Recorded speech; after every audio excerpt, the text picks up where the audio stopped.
이것은 라이나 가족에게 닥친 참혹한 비극입니다. 우리 모두는 라이나 가족 전체에게 깊은 위로의 마음을 전합니다. 이 사건과 관련해서는 매우 복잡하고 심각한 문제들이 있습니다. 이것이 닉 라이나 변호사 앨런 잭슨의 발언이었습니다. 그것은 여러 가지 다양한 법적 방어 전략이 제기될 수 있다는 점을 미리 보여주는 것일 수 있습니다. 이 사건에서 롭과 미셸을 잔혹하게 살해한 혐의를 받는 남성에 대해 말하는 겁니다. 정신 건강, 증거 충분성, 정상 참작, 정당 방위까지 이 빠르게 전개되는 사건을 보며 적용 가능한 이론적 방어 논리를 검토하겠습니다. 로앤 크라임 사이드에 오신 걸 환영합니다. 저는 제시 웨버입니다.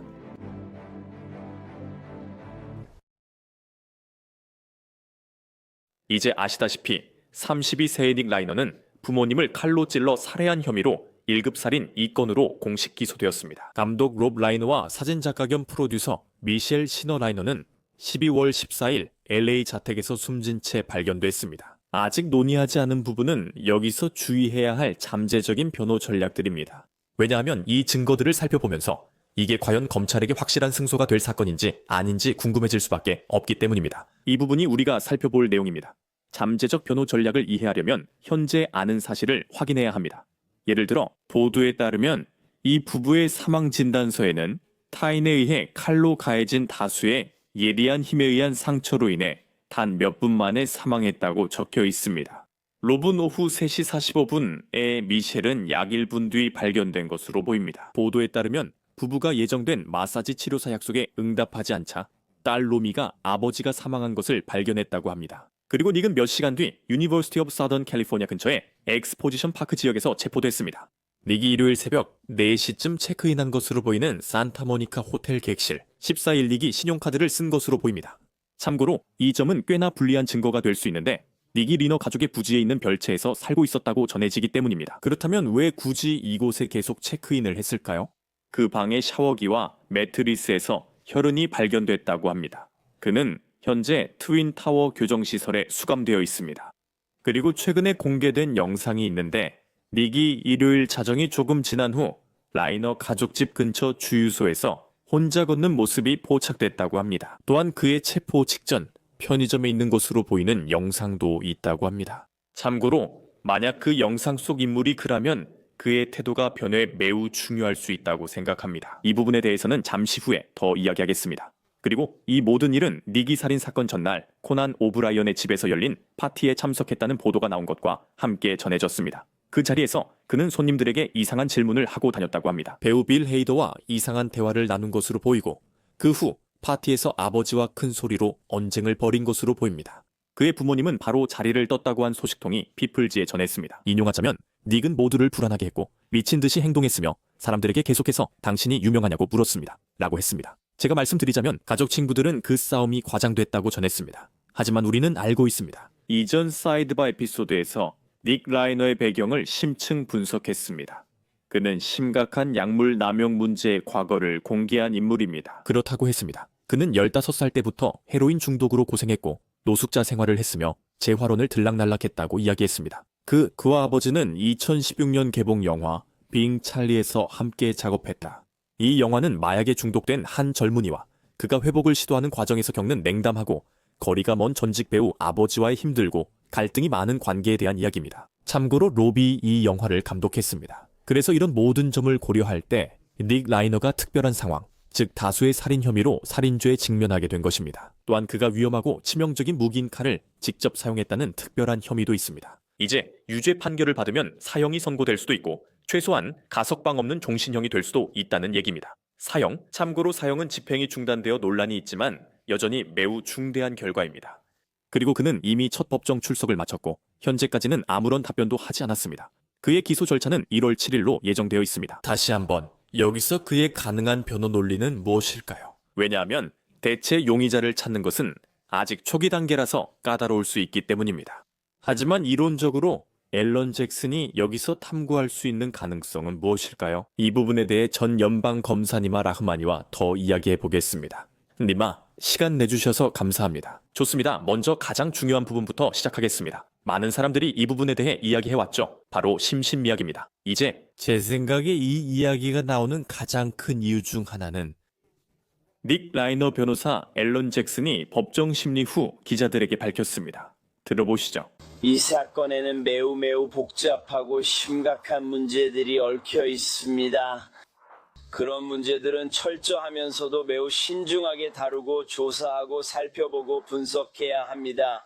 그래서 제 생각에는 그런 식으로 복잡하고 심각한 문제들이라고 먼저 말하는 것은 변호인이 모든 증거를 볼 기회가 있거나 헌법적 권리 침해가 있었는지 알기도 전에 제 생각에 그는 정신 건강에 대해 말하는 것 같아요. 틀릴 수도 있지만요. 정신 이상이나 정신 건강이 이 사건에 어떻게 작용하는지 설명하기 전에 잠시 미루고 모두가 알 수 있도록 말씀드리겠습니다. 절차적으로 LA에서 정신 이상 방어는 어떻게 진행되나요? 제시 불러주셔서 감사합니다. 앨런 잭슨은 법정 안팎에서 최고의 인물입니다. 그래서 분명히 여기서는 홍보전도 벌어지고 있습니다. 하지만 여기 캘리포니아에서는 법적 정신 이상에 대해 이야기할 때 재판이 이분화되어 있습니다. 먼저 유죄 단계를 거쳐 피고인이 범행을 했는지 유죄인지 무죄인지 판단합니다. 피고인 유죄 판결 시 다음 단계로 넘어가며 입증 책임이 변호인에게 넘어가고 증거 우위로 판단합니다. 캘리포니아에서는 맥나튼 테스트를 적용합니다. 이 테스트는 정신질환이나 결함으로 인해 피고인은 자신의 행동이 옳고 그름을 구분하지 못하고 결과도 이해하지 못했습니다. 하지만 절차적으로 이분화가 중요한 이유는 피고인과 변호인들이 실제로 입장을 바꾸기가 매우 어렵기 때문입니다. 그들이 정당방위나 내가 아니었다고 주장하는 경우가 종종 있습니다. 그리고 배심원들이 유죄 판결을 내리면 아니 내가 맞지만 피고인은 법적으로 정신 이상이었다고 말합니다. 그래서 이게 어렵죠. 여쭤봐도 될까요? 보통 어떻게 진행되나요? 그들이 가서 저기요, 이건 그 사람이 한 게 아니에요 라고 말하나요? 아니면 그들이 주의 증거를 의심하나요? 맞죠? 그들은 주가 합리적인 의심의 여지 없이 모든 요소를 입증했는지 여부를 의문시하나요? 그리고 이렇게 말하죠. 알겠습니다. 저희는 당신의 결정을 존중합니다. 하지만 그 모든 것 이후에도 우리가 그가 이 일을 했다는 것에 의심을 제기했다는 건 알지만 우리는 정신 이상 쪽으로 갈 겁니다. 아니면 이렇게 말하죠. 이봐요. 우리는 재판에서 싸우지 않을 겁니다. 그들이 유죄 인정 후 바로 정신 이상 방어를 할 수는 없잖아요. 제가 잘못하나요? 저도 절차를 잘 몰라요.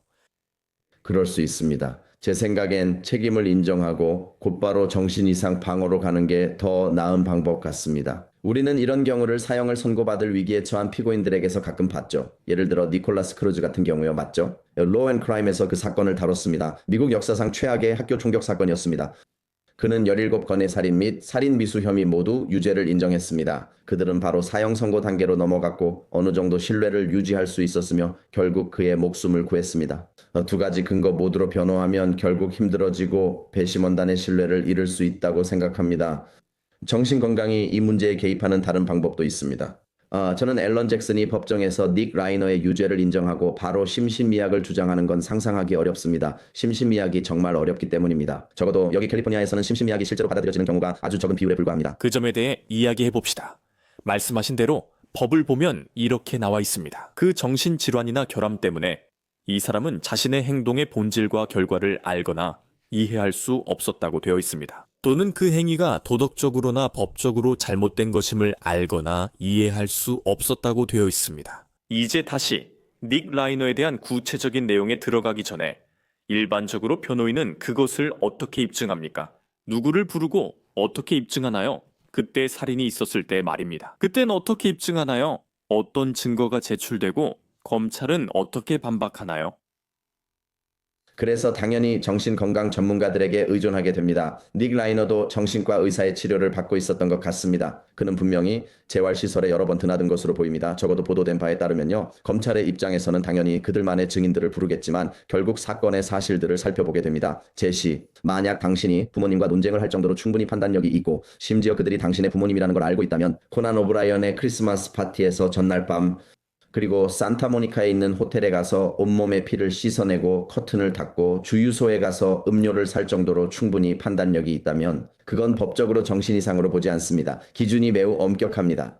우리는 저 사람 미쳤다, 정신 이상이다 라는 말을 자주 하죠. 하지만 정말로 자신의 행동의 본질이나 결과를 모른다는 것, 옳고 그름을 모른다는 것은 정말 악마나 외계인을 죽인다고 생각할 정도예요. 혹은 신을 죽인다고 생각해야 할 정도예요. 걔가 뭔가를 시키지만 그게 잘못인지 잘 모르겠고 이를 증명하기도 어렵습니다.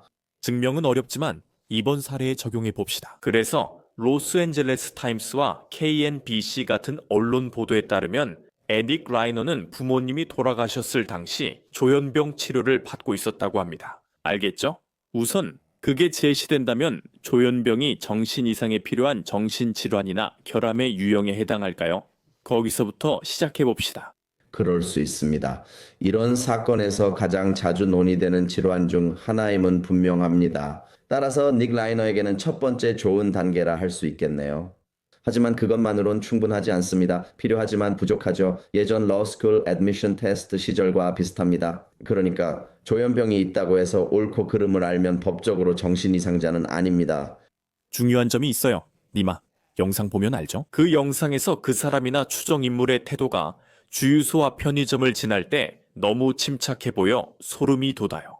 정확한 사망 시각은 모르지만 만약 이 사람이 부모님을 방금 살해했다면 이런 상황에서 하고 싶은 말은 사실관계라는 거죠. 이게 사실관계가 아니라고 할 수 있나요? 누군가가 잔혹한 살인을 저지르고 그냥 그 자리에 앉아서 아무 일도 없는 것처럼 행동한다는 사실관계 말입니다. 그때 그가 무슨 생각을 했는지 모르겠습니다. 영상만 보고 판단하기는 어렵지만 그 장면을 봤을 때 저는 이건 앨런 잭슨이 활용할 수 있는 부분일 수도 있겠다라고 생각했습니다. 혹시 심신미약 방어를 말씀하시는 건가요? 제가 잘못 생각한 건가요? 아니요, 시도는 가능하지만 냉혹한 살인자가 꼭 법적 정신이상자는 아닙니다. 우리는 그런 태도를 가진 이런 유형의 살인자들을 본 적이 있습니다. 브라이언 코버거 같은 사람이죠. 그렇죠. 제 말은 그는 오랜 시간 법정에 있으면서도 거의 아무런 감정도 드러내지 않았잖아요. 그리고 이제 그는 남은 평생을 아이다호 주립교도소에서 보내게 될 겁니다. 그래서 이런 점들이 살인자의 프로필에 딱 들어맞죠. 다시 말해서 만약 당신이 자신이 무엇을 하고 있는지 안다면 다시 말해서 주유소에 걸어가서 음료수를 사고 계산할 수 있다는 거죠. 이제 제 생각에 그런 사람은 법적으로 정신이상자가 아닙니다. 호텔 방 잡는 게 좋겠어요. 당신 말이 맞는 것 같아요. 그러니까 그는 부모님과 같이 살았는데 호텔 방을 잡는 게 어떻게 생각하세요? 그래, 새벽 4시에 산타모니카에서 호텔을 잡는 거지. 거기서 욕실에서 피를 씻고 시트에 묻히고 정리하고 또 법적으로 정신 이상인 사람은 자기 몸에 묻은 피를 닦아낼 만큼 능력 있고 또렷하지 않아. 알겠어. 변호 논리가 필요하고 잭슨이 뭔가 생각해낼 거라는 것도 알아. 하지만 내 생각에 그 전후 행동들은 법적으로 정신 이상인 사람과 다르다. 이것도 두 부분으로 나뉘고 잠시 후 정신건강이 혐의를 낮추는 방식도 이야기할 거야. 그 부분은 나중에 다루고 지금은 정신 이상에 집중하자. 그가 그 파티에서 어떻게 행동했는지에 대한 보고들. 코난 오브라이언의 파티에서 말이야. 전날 밤에 있었던 일이고 아직 법집행 기관에서 공식적으로 확인된 건 없어. 하지만 그가 논쟁을 벌이고 손님들에게 이상한 질문을 했다면 그게 정신 이상 방어에 도움이 될까? 아니면 그렇지 않을까? 내 말은 그가 일관성 있게 논쟁하면 정신 이상이 아니라는 뜻이지. 맞아? 나는 그렇게 생각해. 왜냐하면 누군가에게 이름, 성 유명하냐고 묻잖아. 맞지? 부모님과 다퉜어? 나가야 해. 다시 한번 말하지만 LA 재판에는 많은 유명 연예인들이 증언할 거야. 나는 이 사건이 재판까지 갈 거라고 믿어. 빌 헤이더든 코난 오브라이언이든 다른 사람들이든 상관없이. 그들은 누군가 이상하게 행동해요 라고 말할 거야. 하지만 그 사람이 네 부모님임을 안다면 그리고 그 사람이 유명인인 걸 알면 미친 사람 같지 않아. 아마도 이건 내 안에 있는 전직 검사로서의 시각일 수도 있고 내가 좀 회의적일 수도 있어. 그리고 이런 일이 얼마나 드물게 성공하는지 잘 알고 있어. 나는 그게 성공할 거라고 생각하지 않아. 이제 그들이 완전히 다른 방향으로 갈 수도 있고 심신미약을 주장하지 않고 그가 약에 취해 있었다고 말할 수도 있어. 비자발적 약물 중독 방어가 있어. 내 생각에는 그게 법적 심신미약보다 더 효과가 있을 가능성이 높다고 봐. 분명히 하자면 어떤 종류의 심신미약 방어나 정신건강 방어도 무효가 될 거야. 그가 자발적으로 약물을 복용했다면 약물이 그에게 어떤 영향을 미쳤든 간에 그는 자신이 심신미약 상태였다고 주장할 수 없다는 거지. 맞지? 그건 통하지 않아. 그래, 우리도 자발적인 약물 중독은 법적 방어가 안 된다는 걸 알아. 비자발적이면 아마도 가능할 수도 있지. 그리고 다시 한번 우리는 카렌 리드 사건을 통해 변호인 측이 사건에 대해 매우 다르고 대안적인 이론을 제시할 수 있다는 걸 알고 있어. 그중 하나는 이 사람은 한동안 술과 약물을 끊고 있었다는 걸 수도 있어. 보도에 따르면 9월 이후 약물을 끊었다고 해. 그가 파티에서 누군가 음료에 약을 타면서 일이 꼬이기 시작했어. 그건 창의적이긴 하지만 실제로는 법적 방어 논리가 될 수 있어. 정신건강 아이디어를 더 말하기 전에 분명히 하자면 만약 그가 무언가를 복용했고 그 효과가 예상과 완전히 달랐다면 만약 그게 뭔가에 섞여 있었다면요. 제가 이런 경우를 전에 본 적이 있는데 누군가가 마리화나를 피웠는데 그게 뭔가에 섞여 있어서 그로 인해 효과가 나타나는 경우죠. 예상치 못한 효과로 범죄를 저질렀을 때 혐의가 감경될 수 있나요? 그 부분은 좀 더 자세히 다루겠지만 가능합니까? 아니요, 자발적으로 약물을 복용했다면 책임은 본인에게 있습니다. 예를 들어 PCP가 섞여 있다면 그게 가장 가능성이 높겠죠. 이런 행동을 하게 만들 수 있는 환각제가 될 수 있습니다. 당신이 책임이 있습니다. 하지만 합법적인 술, 즉 알코올 음료를 마시고 그런 일이 일어난다면 당신은 변호할 수 있는 여지가 있습니다. 알겠습니다. 좋아요. 우리가 정신 이상에 대해 더 이야기하기 전에 꼭 이걸 여쭤봐야겠어요. 사람들이 이 방어 논리를 이야기하는 이유는 누군가가 정신 이상으로 판정받으면, 즉 정신 이상으로 인한 무죄 판결을 받으면 그 사람들에게 무슨 일이 일어나죠? 그들은 교도소가 아니라 정신병원에 가게 되는데 얼마나 오래 있나요? 그들은 형량 기간 동안 수용됩니다. 정신이 회복되었다고 판단될 때까지 수용되고 그런 경우에는 일반 사회로 풀려날 수 있습니다. 좋아요. 그래서 이게 중요한 이유입니다. 이제 정신 이상 얘기는 그만하고 관련된 두 번째 변호가 있다고 생각합니다. 정신질환에 대해 이야기하면 그는 정신 이상으로 인해 1급 살인죄에 대해 무죄 판결을 받지는 않을 것입니다. 하지만 그는 1급 살인죄에 대해 무죄 판결을 받는 것이 아니라 그의 정신 상태, 정신 건강 때문에 더 낮은 혐의로 판결을 받을 수도 있습니다. 그 부분을 설명해 주실 수 있나요? 네, 맞아요. 1급 살인죄는 사전 계획, 즉 살인의 의도가 필요합니다. 자발적인 약물 사용과 정신 건강 문제는 범죄에 대한 구체적인 의도를 부정할 수 있기 때문에 1급 살인죄의 사전 계획성을 2급 살인죄로 낮출 수 있습니다. 왜 그게 중요하죠? 지방 검사 네이선 호흐만이 사형을 언급했지만 현실적이지 않습니다. 여기서는 거의 20년 동안 사형 집행이 없었습니다. 하지만 특별한 상황이 있는 1급 살인은 가석방 없는 종신형이 의무적으로 선고됩니다. 특별한 상황이 없는 2급 살인은 각 혐의당 최소 15년에서 종신형까지 선고될 수 있어서 언젠가는 가석방의 기회가 주어질 수도 있습니다. 보수적인 변호사들은 그는 그 일을 했어요 라며 그런 접근을 취할 수도 있습니다. 하지만 약물 사용에 대해 이야기하고 정신 건강에 대해 이야기하세요 라고 말할 수도 있습니다.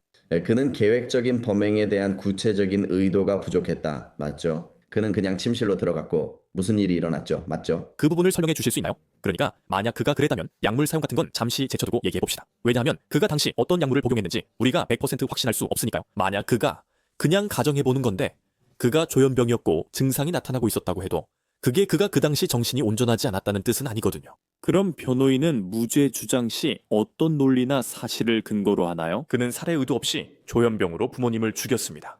어떻게 이런 일이 가능한가요? 그게 어떻게 가능한지 다시 한번 저희에게 조금 더 설명해 주시겠어요? 네, 그러니까 분명히 검찰 측에서는 이것이 계획된 범행이라고 주장할 겁니다. 이 모든 게 코난 오브라이언의 집에서 있었던 그 논쟁과 관련이 있는 거죠. 맞죠? 그들은 그곳에 있다가 다투고 집으로 돌아옵니다. 라이너는 무기를 들고 와서 부모님을 안방에서 죽입니다. 맞죠? 변호인 측은 아니요, 그 에피소드는 이미 지나갔고 그는 침실로 들어갔습니다. 그건 다른 관련 없는 말다툼이었습니다. 계획된 것이 아니었습니다. 그는 칼을 들고 오지 않았습니다. 말다툼 후 무기를 들고 오면 캘리포니아 법에서 1급 살인으로 간주되고 계획된 범행이 됩니다. 그게 바로 닙시 허슬 사건에서 일어난 일이죠. 그 사건에서 변호인 측은 과실치사와 2급 살인을 주장했습니다. 하지만 잠시라도 시간이 지난 후에 무기를 들고 돌아오면 그 자체로 계획적인 범행으로 간주됩니다. 그래서 변호인 측은 그 주장을 분리하려고 할 거예요. 그 전날 밤의 사건과 이번 사건을 분리해서 이봐요, 다른 일이 있었어요 라고 말할 겁니다. 충동적으로 벌어진 일이라고 주장하겠죠. 과실치사는 아니지만 2급 살인에는 해당합니다. 이 경우 변호인과 피고인 닉 라이너에게 가석방 기회가 생길 수 있습니다. 좋아요. 이제 이게 또 다른 변호 전략으로 넘어가는데 이 부분이 실제로 다뤄질지 궁금하고 이걸 뒷받침할 만한 근거가 있는지도 잘 모르겠습니다. 그럴 만한 건 아무것도 본 적이 없습니다. 제가 말하는 건 정당방위입니다. 이제 정당방위 주장은 완전 무죄이거나 아니면 과실치사 정도의 유죄 판결이 나올 거라고 생각합니다. 맞죠? 알다시피 격분 상태에서 저지른 거죠. 그가 부모님의 임박한 위협에 맞서 자신을 방어했다고 주장할 수 있나요? 격분 상태에서 행동했다. 그 순간에요. 자발적 과실치사에서는 공포도 있었고 분노도 있었습니다. 이 파티에서의 다툼이 있었다고 보도된 후라면 만약 그게 사실이라면 거기서 뭔가 있었나요? 롭 라이너는 78세, 미셸 라이너는 70세예요. 힘들 거예요. 그리고 닉은 그때 32살이었죠. 나이 차이 꽤 크잖아요. 정당방위를 설득력 있게 주장하려면 캘리포니아에는 두 가지 정당방위 유형이 있습니다. 완전한 정당방위와 즉각적인 사망이나 심각한 상해 위험이 있다고 합리적으로 믿으면 치명적 힘을 쓸 수 있습니다. 이는 많은 주에서 적용되는 규칙입니다. 또 불완전한 정당방위는 실제로 합리적이지 않지만 자신이 즉각적으로 사망이나 심각한 상해 위험에 처했다고 진심으로 믿을 때를 말합니다. 그리고 그런 상황에서 치명적인 힘을 사용하면 살인죄가 과실치사로 감형됩니다. 그걸 입증하면 큰 문제가 되기 때문에 이런 점에서 정신건강 문제가 개입될 수 있습니다. 하지만 부모님을 상대로 정당 방위를 주장하는 건 쉽지 않을 겁니다. 특히 부모님께서 아무런 무기도 가지고 있지 않았다면 더더욱 그렇죠. 그리고 그 주장을 더 복잡하게 만드는 건 부모님이 밤늦게 침실에서 발견됐다는 점일 겁니다. 여러 군데 상처와 칼, 이런 것들은 모두 변호 측에 불리하게 작용하는 복잡한 요소들이죠. 맞습니까?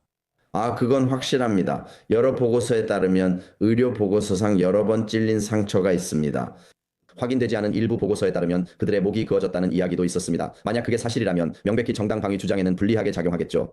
다시 말하지만 안방에 있다는 것은 누군가의 안방에서 자신을 방어할 가능성이 적다는 것을 의미합니다. 그들을 공격하러 들어간 것은 계획적 범행의 정황 증거로 보입니다.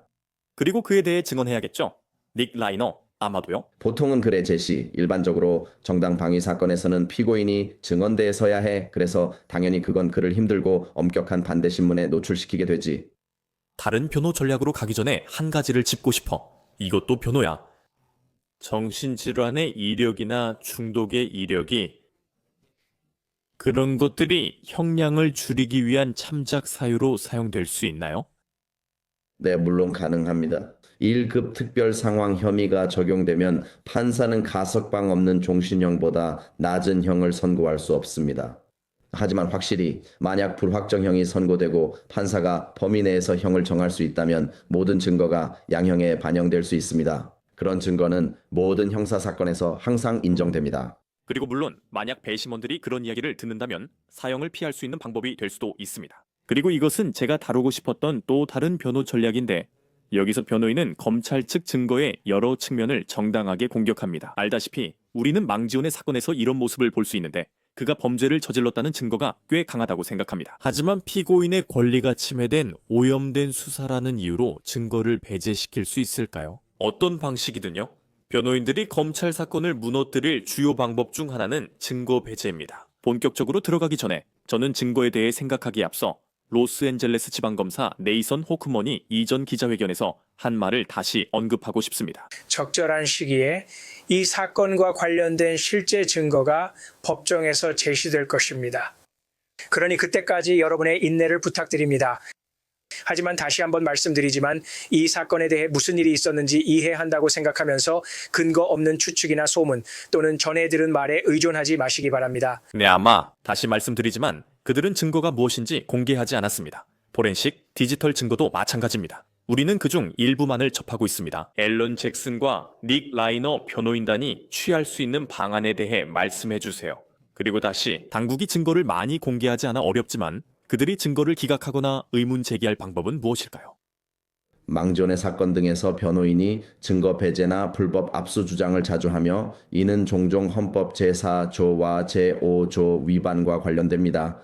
정말 적극적으로 나서는 것입니다. 우리는 카렌 리드 사건에서 그들이 매사추세츠 주법 집행기관을 다시 법정에 세운 것을 봤습니다. 그들은 그 사건에서 수석 형사 마이클 프로터를 완전히 무너뜨렸습니다. 그래서 유능한 변호사들은 조잡한 수사와 성급한 판단을 지적합니다. 이런 주제는 많은 변호 사건에서 나옵니다. 그들은 증거 배제나 조작을 주장합니다. 저는 닉 라이너가 얼마나 신중했는지 잘 모르겠습니다. 브렌트우드 집에는 감시 카메라가 있을 것 같습니다. 그리고 그는 살인 사건 이후에 자신의 휴대전화나 이동 경로에 대해 특별히 신중했던 것 같지도 않습니다. 하지만 일부 증거를 기각해 LAPD가 법정에 설 수도 있습니다. 그들은 분명히 최고의 실적을 가지고 있지는 않습니다. 저는 로스앤젤레스에 살고 일하는 사람으로서 존중하는 마음으로 말씀드리는 겁니다.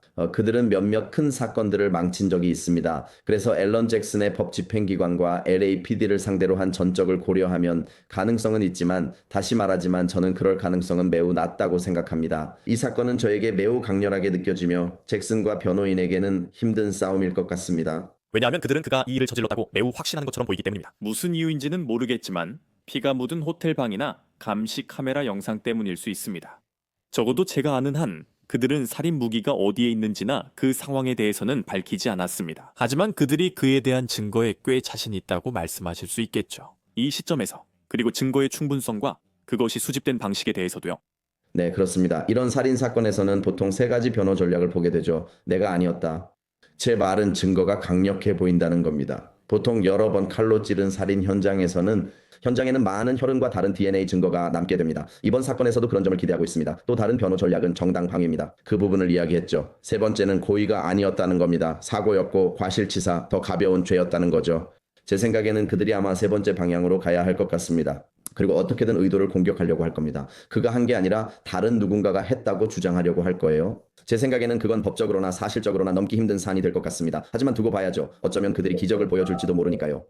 네, 다른 용의자 증거는 본 적 없습니다. 하지만 이 사건은 아직 초기 단계이고 만약 그런 내용이 나오게 된다면 그 부분에 대해서도 또 다른 사이드바를 할 수도 있겠네요. 니마 시간 내서 저희와 함께 자세히 설명해 주셔서 정말 감사합니다. 진심으로 감사드립니다. 그리고 혹시 그 전에 못 뵙더라도 건강하고 행복한 새해 되시길 바랍니다. 고마워요, 제시. 새해 복 많이 받으세요. 이 주제로 앞으로도 오래 이야기할 것 같아요. 지금까지 사이드바에서 전해드릴 소식은 여기까지입니다. 여러분 함께 해주셔서 정말 감사합니다. 그리고 언제나처럼 유튜브, 애플 팟캐스트, 스포티파이 등 팟캐스트를 들으실 수 있는 모든 곳에서 구독해주세요. 저는 제시 웨버입니다. X 인스타그램에서 팔로우해주세요. 다음에 뵙겠습니다.